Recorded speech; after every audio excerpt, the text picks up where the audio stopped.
بسم اللہ الرحمن الرحیم۔ السلام علیکم فرینڈز، آپ دیکھ رہے ہیں انفو ہائیو، اور میں آج کی ویڈیو میں حضرت موسیٰ علیہ السلام کی لائف کے بارے میں بتاؤں گی، اور آج کی ویڈیو 3 پارٹس میں ہے۔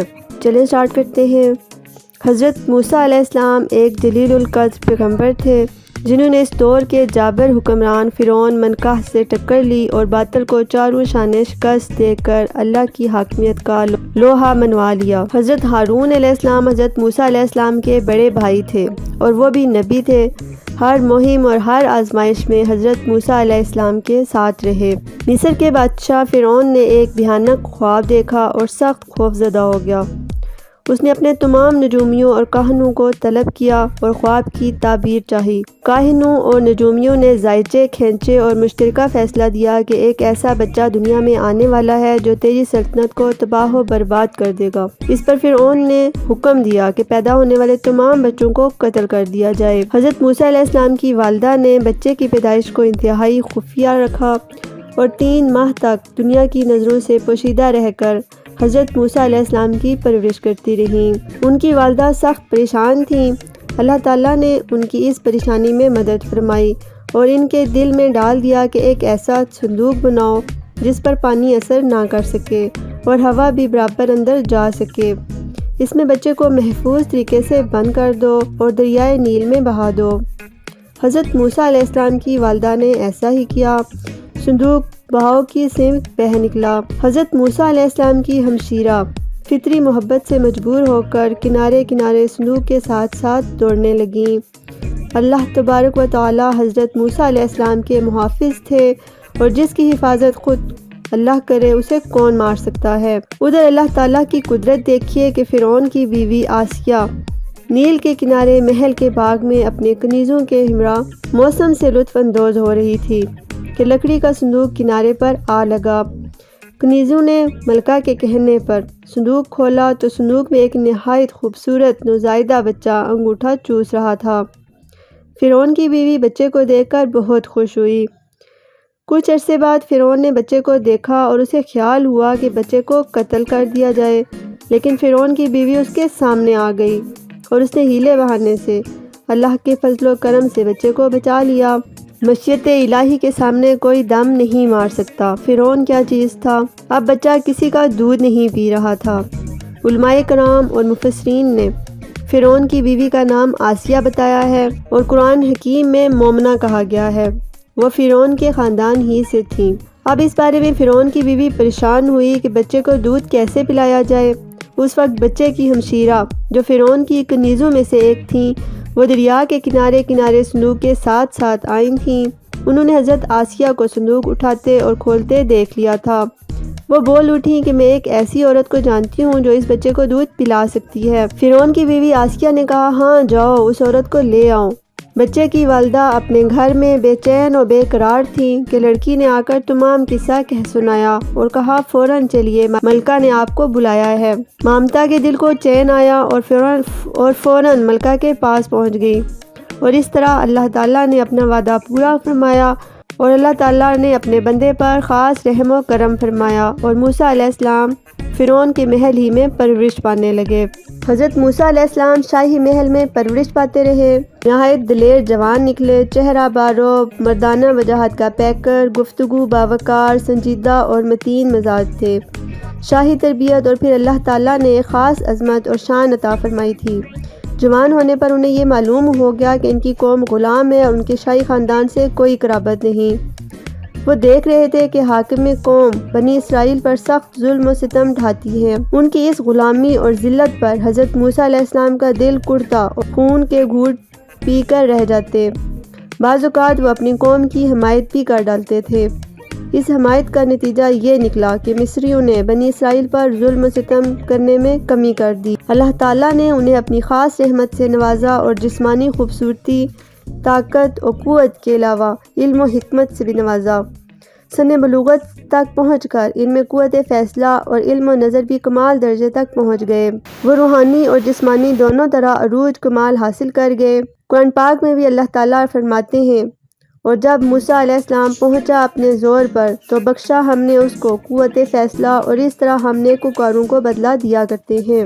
موسیٰ علیہ السلام جب جوان ہوئے تو وہ اکثر محل سے باہر نکل کر اپنی قوم کی بستیوں میں جا کر ان کے حالات کا مشاہدہ کرتے رہتے تھے۔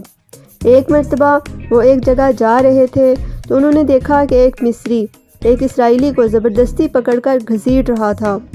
اسرائیلی حضرت موسیٰ علیہ السلام کو دیکھ کر مدد کے لیے چیخ و پکار کرنے لگا۔ حضرت موسیٰ علیہ السلام نے اس مصری کو منع فرمایا، اس پر وہ الٹا آپ کے گلے پڑ گیا۔ اس ہاتھا پائی میں حضرت موسیٰ علیہ السلام کا گھونسا مصری کو لگ گیا۔ مصری گھونسا لگتے ہی گرا اور مر گیا۔ حالانکہ حضرت موسیٰ علیہ السلام کا ارادہ ہرگز اسے جان سے مارنے کا نہ تھا۔ حضرت موسیٰ علیہ السلام نے دل میں ندامت اور شرمندگی کا اظہار فرمایا اور سوچنے لگے کہ شیطان نے مجھے اس میں ملوث کر دیا، وہی انسان کا ازلی دشمن ہے۔ یہ سوچ کر آپ اللہ تبارک و تعالیٰ کی بارگاہ میں معافی کے خواستگار ہوئے اور فرمایا، اے بار الہی، جو کچھ ہوا نادانستگی میں ہوا، مغفرت فرمائیے۔ اللہ تعالیٰ نے ان کی اس بھول کو معاف کر دیا۔ ادھر شہر میں اس کی قتل کی خبر پھیل گئی، لیکن عوام کو یہ معلوم نہ تھا کہ یہ قتل کس نے کیا ہے۔ وہ اسرائیلی جس کی وجہ سے یہ جھگڑا ہوا تھا، وہ واحد چشم دید گواہ تھا، وہ بات کو چھپا گیا۔ ادھر فرعون نے حکم نامہ جاری کیا کہ قاتل کا پتہ لگایا جائے، میں قاتل کو واقعی سزا دوں گا۔ اب اللہ کی مرضی کے مطابق یہ ہوا کہ دوسرے دن آپ پھر حالات کا جائزہ لینے قصبے سے نکلے۔ دیکھا کہ بنی اسرائیل کا وہی شخص جو باعث قتل تھا ایک اور مصری سے جھگڑ رہا تھا۔ حضرت موسیٰ علیہ السلام کو دیکھ کر اس اسرائیلی نے ایک بار پھر حضرت موسیٰ علیہ السلام کو مدد کے لیے پکارا۔ حضرت موسیٰ علیہ السلام نے اسے غصے سے کہا، تو واقعی بڑا کھلا ہوا جھگڑالو ہے، ان دونوں کو چھڑانے کے لیے آگے بڑھے۔ وہ اسرائیلی ڈر گیا اور چلا کر کہنے لگا، کیا تم مجھے بھی مار دو گے جس طرح تم نے کل ایک مصری کو جان سے مار ڈالا تھا؟ اللہ تبارک و تعالیٰ نے اس بات کو قرآن حکیم میں یوں فرمایا، جس طرح تو نے کل ایک جان کپتی کو ہلاک کر دیا تھا، اسی طرح آج تو مجھے قتل کر دینا چاہتا ہے۔ مصریوں کو پتہ چل گیا کہ قاتل کون ہے۔ فرعون نے حکم دیا کہ حضرت موسیٰ علیہ السلام کو پیش کیا جائے۔ اس وقت فرعون مصر کے دربار میں فرعون کا ایک عزیز جو حضرت موسیٰ علیہ السلام کو حق پر سمجھتا تھا موجود تھا۔ اس نے جب یہ حکم سنا تو وہ وہاں سے نہایت خاموشی سے نکلا اور دوڑتا ہوا حضرت موسیٰ علیہ السلام کے پاس حاضر ہوا اور سارا قصہ کہہ سنایا، اور ان کو کہا، یا موسیٰ علیہ السلام، اسی وقت یہی بہتر ہے کہ آپ یہاں سے اتنی دور چلے جائیں جہاں یہ آپ کو پکڑ نہ سکیں، آپ اپنی جان بچائیں۔ حضرت موسیٰ علیہ السلام نے یہ مشورہ قبول فرمایا، نہایت رازداری اور خاموشی سے مصر سے مدین کی طرف روانہ ہو گئے۔ مدین میں ایک بستی تھی جو کہ مصر سے بہت دور تھی۔ مفسرین طبری نے لکھا ہے کہ مدین مصر سے 8 منزل کے فاصلے پر تھی۔ حضرت موسیٰ علیہ السلام خوف زدہ ہو کر اور پریشانی کے عالم میں مصر سے نکل پڑے تھے۔ نہ تو ان کے پاس زیادہ راہ تھا اور نہ ہی پاؤں میں جوتے۔ اس برے حال میں وہ جب عرض مدین پہنچے تو ان کے تلوؤں کی کھال تک اڑ گئی۔ عرض مدین پہنچتے ہی وہ ایک کنویں کے پاس پہنچے۔ دیکھا کہ طاقتور مرد کنویں سے پانی لے جا رہے تھے اور 2 لڑکیاں پانی بھرنے کے انتظار میں کھڑی تھیں، لیکن وہ اپنے جانوروں کو پانی پلانے سے قاصر تھیں۔ حضرت موسیٰ علیہ السلام کافی دیر تک یہ صورتحال دیکھتے رہے۔ آخر ان سے رہا نہ گیا۔ انہوں نے لڑکیوں سے پوچھا کہ میں دیکھ رہا ہوں تم اپنے جانوروں کو روک دیتی ہو جبکہ وہ پیاسے ہیں، تم پانی کیوں نہیں پلاتی؟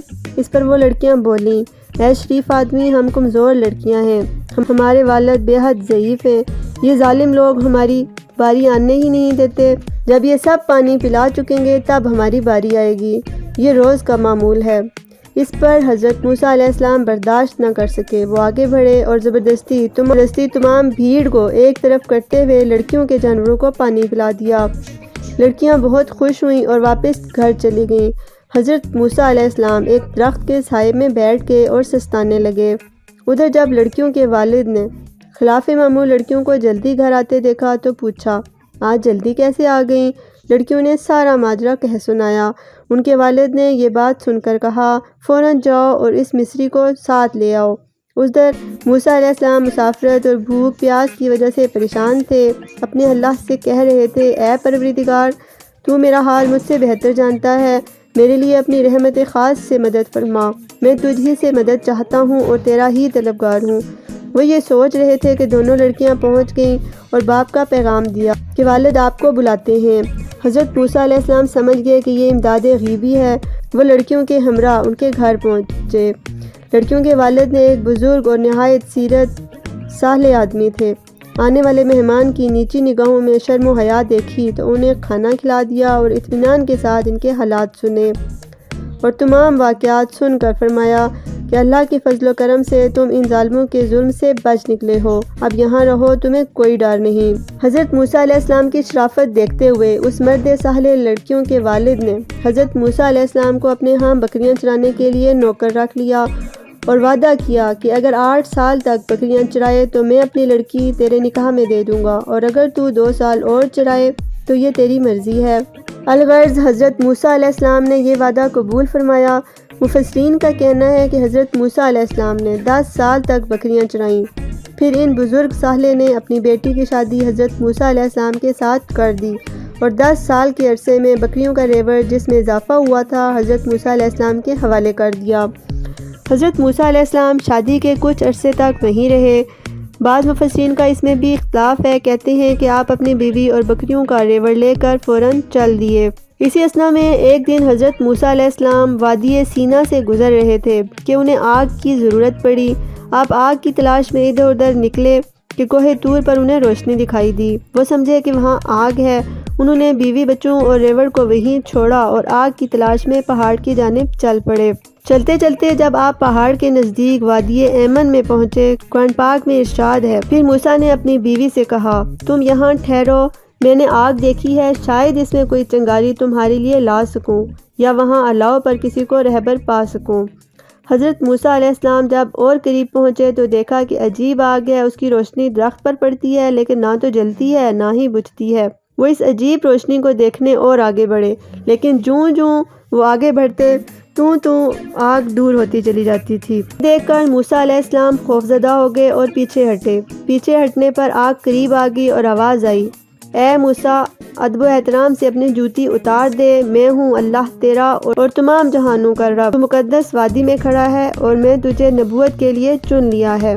قرآن حکیم میں اللہ تعالیٰ نے اس واقعے کو یوں فرمایا ہے، بس موسیٰ اس آگ کے قریب آئے تو پکارے گئے، اے موسیٰ، میں ہوں تمہارا رب، بس اپنی جوتی اتار دے، تو طوا کی مقدس وادی میں کھڑا ہے، اور دیکھ میں نے تجھ کو اپنی رسالت کے لیے چن لیا ہے، بس جو کچھ وحی کی جاتی ہے اس کو کان لگا کر سن۔ مفسرین کے مطابق موسیٰ نے جس روشنی کو آگ سمجھا تھا وہ آگ نہ تھی بلکہ تجلی الہی کا نور تھا، لیکن جو آواز سنی وہ فرشتے کی آواز تھی۔ اسی کے ذریعے حضرت موسیٰ علیہ السلام سے اللہ ہم کلام ہوا، لیکن بعض ارباب تحقیق کی رائے یوں ہے کہ حضرت موسیٰ علیہ السلام کے ساتھ اللہ براہ راست ہم کلام ہوا۔